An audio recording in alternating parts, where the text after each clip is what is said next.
When we were looking for ways to improve our products, there was a few things that we needed to do. One, we wanted to make it stronger, and the other one, we wanted to make a smaller hole to stop things like pines and that getting through, because there was too much maintenance involved with a 3.5mm hole. Everybody knows the 3.5mm hole is a good filter, but it does let to things like pines and very fine debris.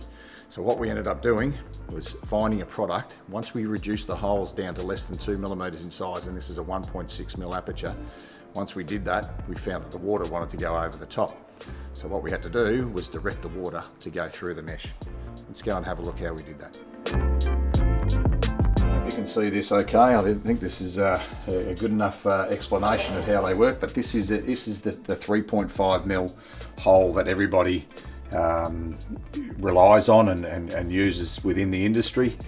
I'm just going to turn the tap on slowly, and you'll see that on the angle that it is, it lets the water through fairly well. Even when it gets heavier, it's a big enough hole to make sure that the water goes through. Then when we started to get into smaller ones, when you get that smaller hole, we kept finding that the water wanted to run over the top. And in general terms, if you held it on its side, most of the time it's going to run over the top. That would be a normal hole of 1.6. Then what we did was we developed it so we put in a directional hole, and that directional hole can only go one way. And I can show you if you go the wrong way, what happens is the water wants to go straight over the top. And what we then learned is that if we could get this directional hole with a nice little sitting up, a rib that's set up, we can turn it around the other way. You can now see that the water goes through. It clings on underneath a little bit, but it does go through, and it doesn't matter. That's more water than you'll ever get on a roof. Probably a bit hot there, but more water than you'll ever get on a roof.